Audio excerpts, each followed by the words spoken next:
tahlilan itu adalah amalan untuk memberi makan jin. Ngoten nggih. Jadi tahlilan itu untuk memberi makan jin. Dan yang paling menyakitkan begini, dosa tahlilan itu lebih besar daripada zina.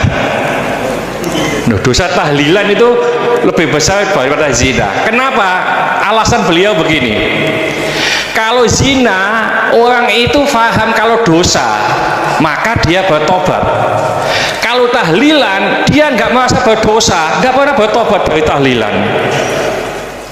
Ini aja kaplok kita siapa enak ini ya, tapi tidak apa-apa. Saya neliti kitab Bali Maksum sampai khatam, termasuk kitab yang saya letakkan di kamar khusus. Itu diantaranya ada kitabnya Bali Maksum, Nadoman Sulam Taufiknya Mbah Hamid yang karangan orang-orang Indonesia. Tentu terbanyak ya kitabnya Mbah Mun, Mbah Sibir. Bahkan saya masih punya catatan tangan tulisannya Mbah Hasyim Asy'ari, karena beliau pernah nyurati buyut saya ketika saat khatam Sahih Muslim yang keluarga Kudus. Terus banyak lah saya punya, termasuk saya punya tulisan tangannya Kiai Fakih Mas Gumambang, gurunya Mbak Zubair. Saya memang dokumenter kitab, sehingga saya maaf sekali kalau pidato umum itu memang saya tidak keahlian saya. Karena itu harus dobes, itu tidak keahlian ulama, dobes itu tidak keahlian ulama. Ini saya baca singkat, tapi semoga ini barokah karena ini kholnya Bali Maksum. Semua mubalek tadi pakai catatannya sendiri, jadi itu ngekholi dirinya sendiri. Ini saya pakai orisinil kitabnya Bali Maksum. Jadi saya mungkin penceramah terbaik karena sesuai konteksnya gitu. Nah ini enggak. Ini kholnya Bali Maksum, cerita syairnya sendiri tentang rokok lagi. Bolot lagi. Yes, ya semoga diampuni oleh Allah Subhanahu wa taala. Ini ngendikane beliau tentang meminimalkan konflik. Ini saya baca di bab Al-Mithalul Awal. Jawazu hibati thawabil qiraah wa shadaqah lil mayyit wa usuli thawabil qiraah wa a'malil birril mayyit. Kita berkeyakinan bahwa yasinan, tahlilan itu sampai ke mayit. Itu boleh kita hadiahkan dan sampai ke mayit. Kata Bali Maksum, wa wa min masailil furu' al khilafiyah. Fala yajuzu bi sya'nihi itharatul fitan wal jidal wal inkar. Alal qail wal amili bihi wala alal mukhalif. Ini dari awal masalah khilafiyah, sehingga gak perlu jadi konflik yang berkelanjutan, baik kita menuntut yang melakukan itu atau menuntut yang menentang itu, karena dari awal ini masalah furu'iyah.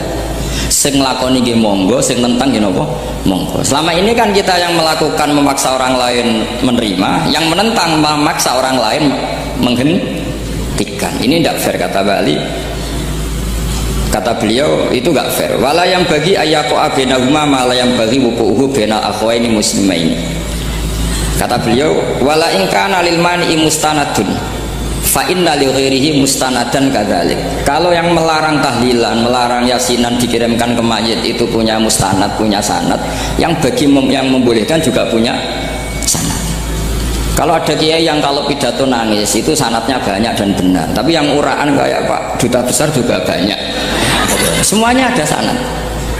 Jadi kata beliau sederhana saja, kalau al-mani'un, orang yang menolak itu punya sanad, kita yang membolehkan juga punya sanad. Tapi kata beliau dengan enteng, dengan ceria, ini masalah furu'iyah, nggak perlu jadi itsaratul fitan wal jidal wal khisam. Kata beliau nggak perlu jadi perdebatan. Makanya pesan saya sama santri-santri kerap ya, sebetulnya masalah kita ini tercerabut dari ilmu. Coba dari awal Anda katakan yang tidak kunut itu Abu Hanifah, yang kunut itu Imam Syafi'i, maka melihat orang tidak kunut itu keren karena Al-Hanafi, pengikut mazhab Hanafi. Yang kunut juga keren karena pengikut mazhab Syafi'i. Tapi kita tidak, di zaman akhir kunut dan tidak kunut ini jadi politik identitas. Sehingga yang nggak kunut itu Muhammadiyah misalnya, yang kunut itu NU. Mana ada Mbah Hasyim Asy'ari sebagai mujaddid atau mujtahid yang mengharuskan kunut, atau Mbah Ahmad Dahlan yang melarang apa? Kunut. Wong dua beliau sama-sama pernah ngaji Syekh Khotib Minangkabau, pernah ngaji Mbah Mahfud ketika di Mekah. Jadi cobalah ilmu itu diperkuat sehingga kita mengatakan kunut adalah sunat menurut Imam Syafi'i, tidak sunat menurut mazhab Abu Hanifah. Sehingga enak sekali karena kita berdasar ilmu. Menyangkut sawabul kiroah atau sawabu amalil khairi, apakah sampai ke mayat apa enggak? Ini kata beliau, kata Mbah Alim Maksum, beliau justru menukil Ibnu Taimiyah yang notabene sering dipakai dalil para orang-orang sana. Saya tidak tahu itu orang sana itu, Pak Duta itu yang tahu itu. Itu kalau ini mirip kitab Said Muhammad. Jadi Said Muhammad itu kalau istidlal sering pakai Ibnu Taimiyah karena itu yang dipakai mereka. Tapi ternyata Ibnu Taimiyah, kalau Ibnu Taimiyah innal mayyit yantafi'u bi qiraatil Qur'an kama yantafi'u bil ibadah al maliyah minas shadaqah wa nahwiha. Terus waqala Ibnu Qayyim fi kitabir ruh afdalu ma yuhda ilal mayyit as-shadaqah wal istighfar wa du'a lahu wal hajju anhu. Artinya gini, kita sekarang ini tidak pernah kayak Bali Maksum pakai dalil jawazu ihda lil mayyit itu berdasar Ibnu Taimiyah dan Ibnu Qayyim. Kita seakan-akan Ibnu Taimiyah itu orang yang pasti melarang itu, sehingga kita itu terus mengatakan sing nyunatno tahlilan ku sapa, Mbah Hasyim atau Mbah Fakih atau siapalah, meskipun riwayat ini mukhtalifah dari Mbah Hasyim. Pertanyaannya adalah terus kesannya yang membolehkan itu hanya kiai lokal itu, kiai nasional itu. Padahal zaman Bali sudah mengajarkan kita yang membolehkan ihda'u a'malil khairi ilal mayyit, yang membolehkan hadiah Yasin, Fatihah, tahlil ke mayit itu adalah orang sekaliber Ibnu Taimiyah dan Ibnu Qayyim. Sehingga dengan kita pakai ilmiah yang diterapkan Bali Maksum, kita ini merasa orang keren, orang global, orang yang keren. Karena guru-guru kita Bali Maksum, Mbah Hamid biasa mentahlili, Mbah Munawir semua mentahlili guru-gurunya. Di level ulama global ada Ibnu Taimiyah dan Ibnu Qayyim.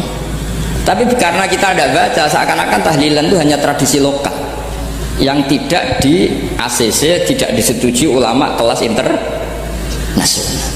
Padahal di sini jelas diceritakan Ibnu Taimiyah berpendapat qiraatul Quran yang dihadiahkan ke mayit atau tahlil itu boleh. Jadi ini sangat penting supaya orang itu pakai tradisi ilmu. Saya pernah ngaji sama Mbak Mun, diberitahu kalaupun Rasulullah pernah kunut sekali, biasanya perdebatan kan oke, Rasulullah pernah kunut tapi ahyanan. Pertanyaannya adalah setiap Nabi pernah melakukan sesuatu itu akan menjadi sunnatan mutabaah apa enggak? Tentu jawabannya iya. Nabi meskipun melakukan kunut andekan hanya sekali, tapi karena pernah dilakukan Nabi, maka kebaikan ini akan menjadi sunnatan muttabaah, sunat yang harus kita ikuti terus atau boleh kita ikuti terus. Jadi nggak boleh misalnya Rasulullah itu puasa Senin Kemis juga ahyanan, tidak selalu. Rasulullah itu tofa rokiban juga ahyanan, bukan selalu. Tapi apa saja yang pernah dilakukan Nabi maka berstatus itu akan sunat ila yaumil qiyamah.